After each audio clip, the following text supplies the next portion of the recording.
For a guy who's reached Hall of Fame status in both wheelchair tennis and rugby, Rick Draney remains humble and respected by all those who have played and worked side by side with him. Close friend and national director of Wheelchair Tennis USA, Jason Harnett, refers to Draney in the highest regard, describing him as loyal, pioneering, consistent, and always willing to give back.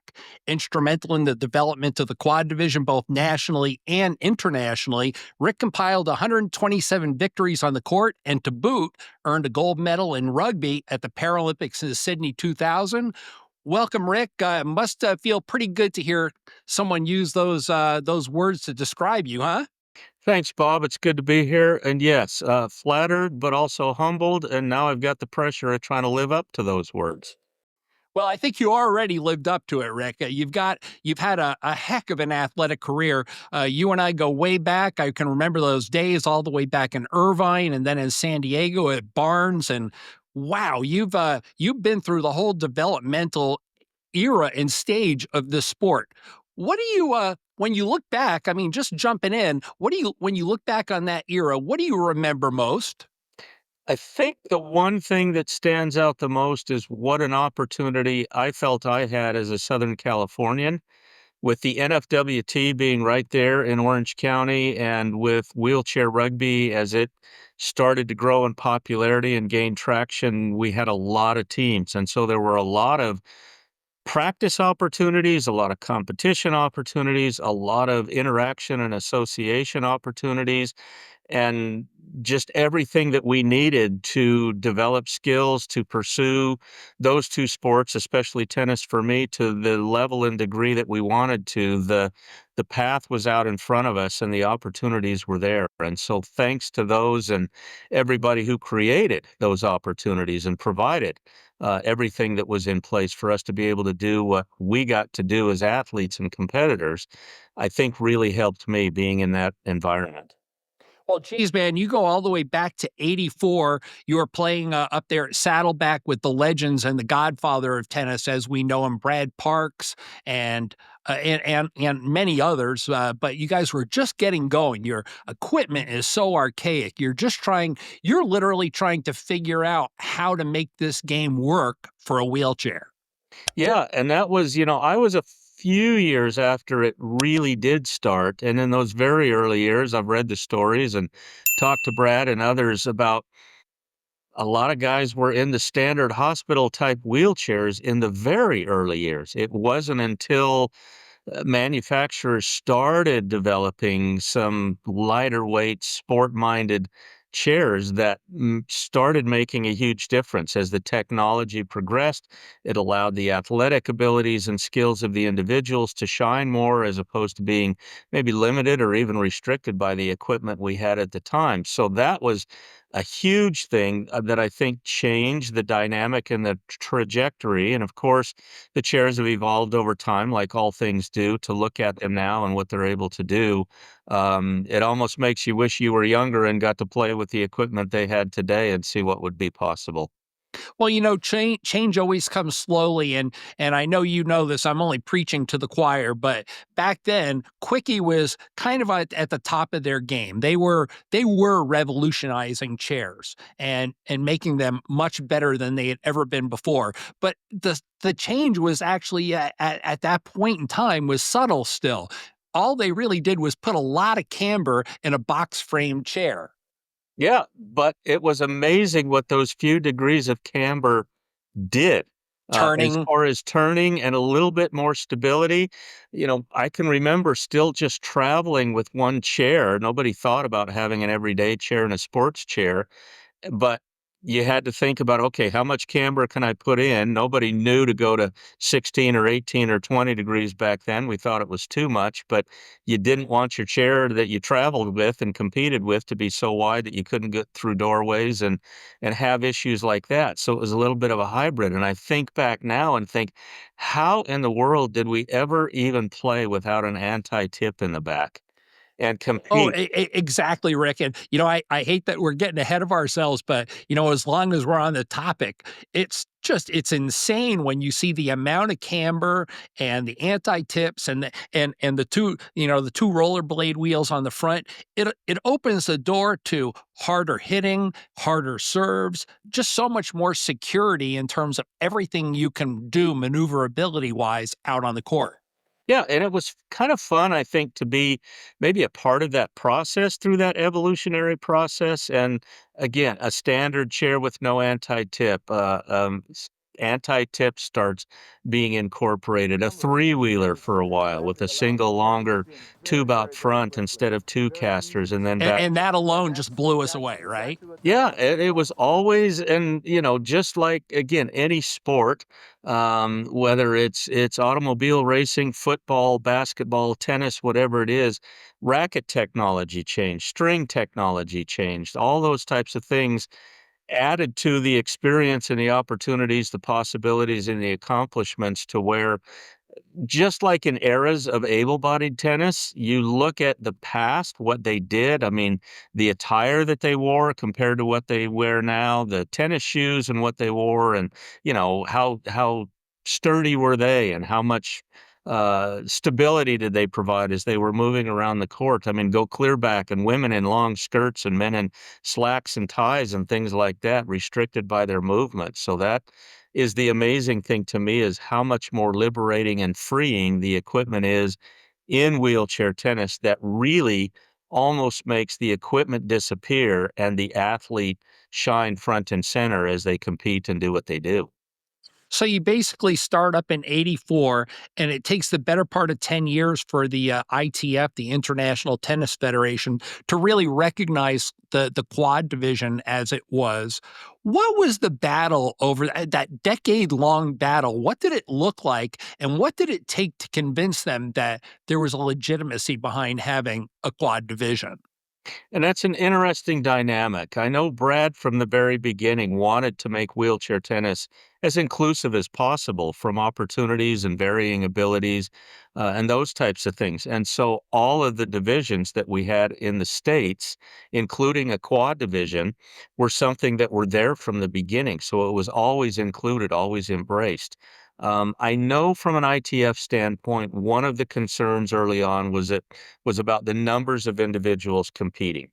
We need more numbers. We can't have the same status and recognition for a division when there might only be 25 or 30 when we have hundreds in the men's rankings and the women's rankings. And I understand that.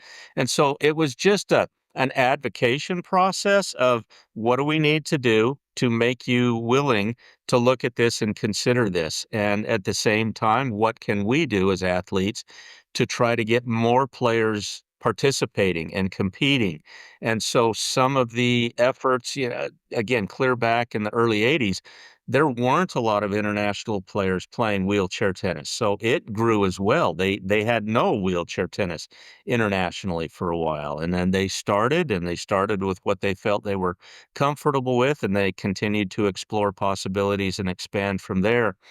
So I don't think it was ever, I wouldn't call it ever a resistance. It may have been a hesitation, but they had their metrics and their priorities and the guidance that they wanted before they felt that that was included. A lot of it was that they felt wheelchair tennis the more closely, and this is my opinion. You'd have to ask them directly, but I guess maybe more my impression was that from their standpoint, they partly were trying to make wheelchair tennis as similar to able-bodied tennis as possible at the highest levels.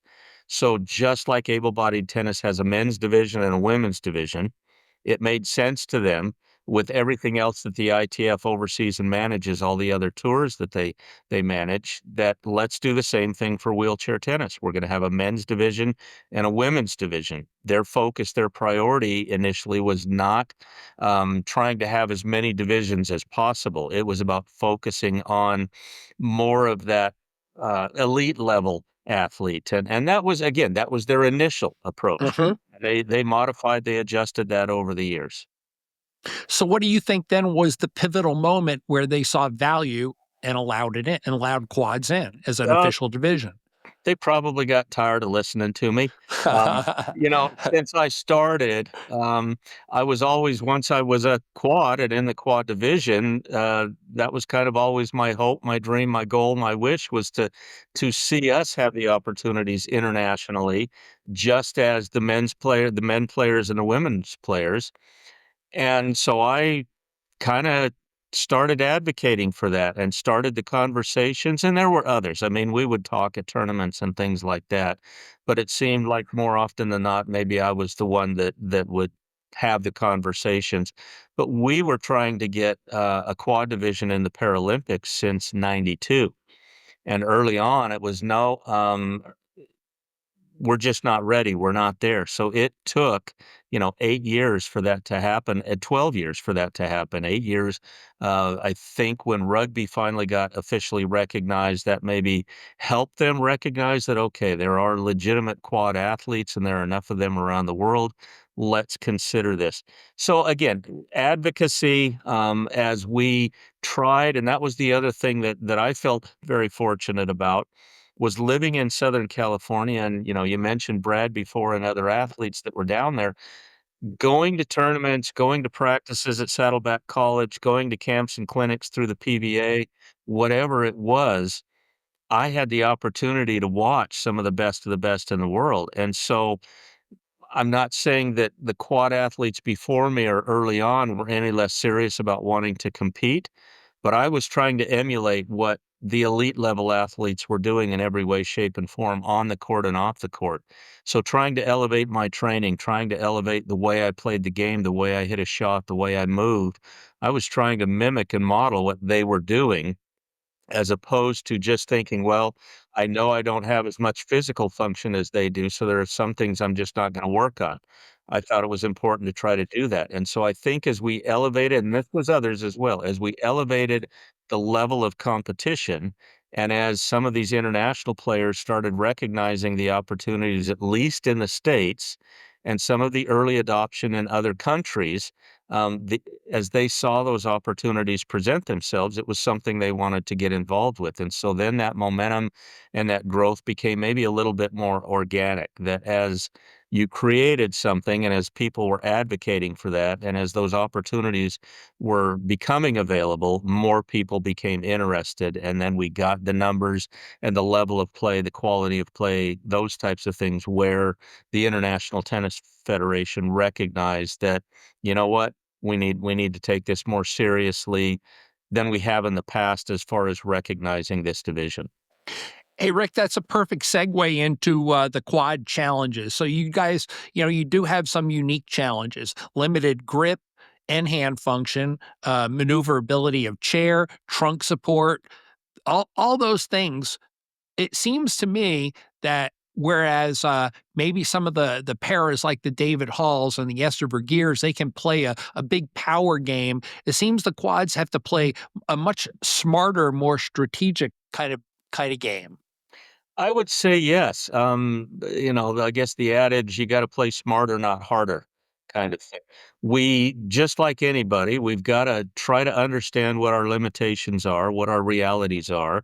We've got to test those limits and figure out what's possible. We have to look at the equipment. What can I do with my chair setup? What can I do with the way that I strap myself in the chair that's going to secure me and stabilize me as much as possible so that I can get every bit of function and performance out of myself given those limitations. I often kind of kid around. It's like, oh man, if I had Esther's function or David's function, I'd like to go play them and just see what would happen, kind of thing, or vice versa. If they had the same level of injury as me, what would that competition be like, just for fun? But reality is reality. And so we have to look at that. But there was no reason that and again, I don't wanna say that we settled for anything, but I don't think some of the early quads really thought about how far can we push this and how far can we test this? Just like the men and the women today. I mean, again, the athletes today compared to the athletes 20 and 30 and 40 years ago, it's night and day difference as far as what they do. And the function may have been a little bit different. We just didn't realize what was possible. And again, as we talked, some of the equipment held us back a little bit and didn't allow for that. And you mentioned one thing about the securing the racket in their hand. There were Yeah, s let me jump in really quick here, Rick, because that was, something that you brought to the table more than anybody else, which was your technique of taping or securing your racket to your hand. Uh, that was just a monstrous difference. That shot you off into a different spectrum. Yeah, and, I had no idea what I was doing early on. I actually when I first even toyed with the thought about this, I thought, "Well, how in the world I'm barely still working on getting around and getting through the day. How can I think about being athletic again?" But I talked to it was Dan Lockman. We were in a class at a junior college together. I went back to school after my injury, and so we were sitting next to each other because it was an area where they had seating that would work for us, and started talking a little bit, and he's the one that told me about the class at Saddleback, and he says, "Well, if you're ever interested, come on out. There's a bunch of guys, and, everybody'd be happy to help and see what they can do." And I thought, well, I'm not going to go and just flat out embarrass myself. So I called a good friend of mine up and said, "Hey, will you go out on a tennis court with me? I'm just going to grab an ace bandage and a roll of athletic tape because I don't know what else to do at this time." And so we went out there and he didn't know what he was doing and I didn't know what I was doing. And we tried a couple of things and I just couldn't get it quite tight enough. I didn't want to put the tape right on my hand initially because I thought that was going to be too uncomfortable. So he got on one side of the net, I'm on the other, and he's trying to hit balls to me, and I can't move because the ace bandage and the little bit of tape I used is slick, and I'm yelling at him, "Well, you gotta hit it to me," and he's yelling at me, "Well, I'm not a tennis player," and so I said, "Well, just toss a few to me and see if I can hit it," and I swung. I had to hit it dead center, which, again, is what we wanna do all the time, but if I didn't, the racket wasn't secure enough in my hand, it would start to twist.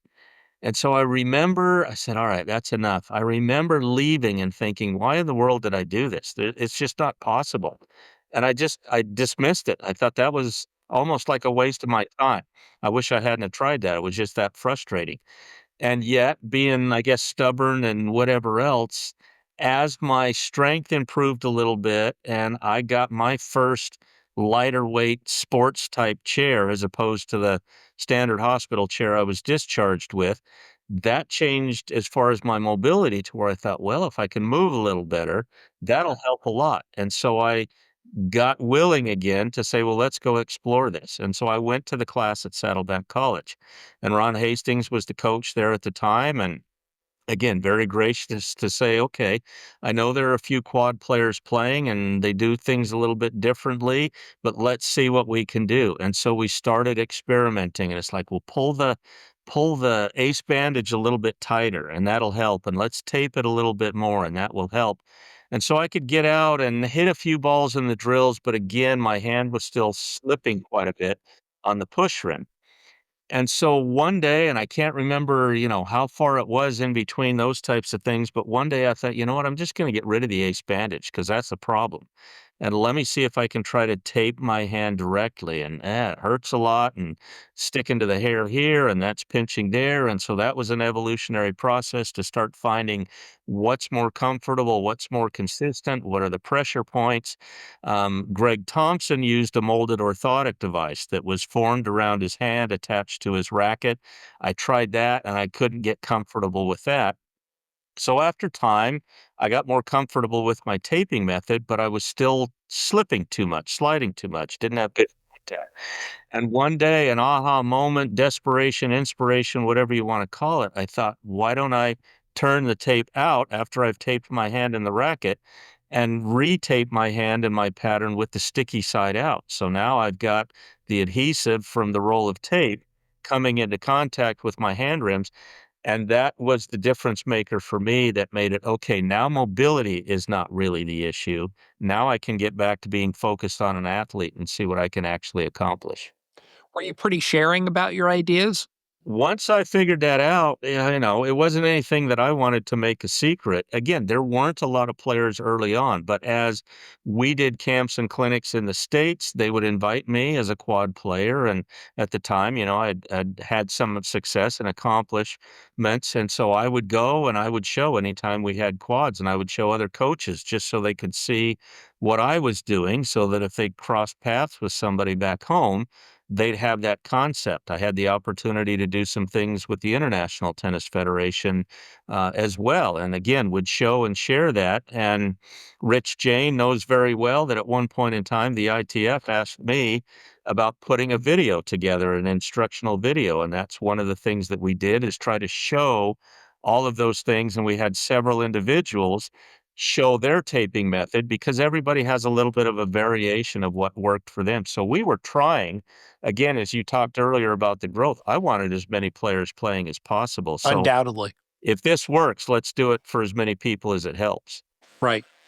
Hey, Rick, I'm going to jump ahead to another sport that you were quite successful at, which was rugby. Once again, you come in and you're basically, I mean, it's not exactly the pioneering days. We all know it went back to Canada back in the late 80s, but nonetheless, you were still on the fringe of that sport growing. So you come in, you do quite well. Sharp Shadow becomes a dominant team right away. You're playing as a 2.5, so you're an integral player who gets a lot of time on the court, and you work your way all the way up to the national rugby team. You earn a gold medal in rugby in Sydney 2000. That must have been another extraordinary moment in your athletic career.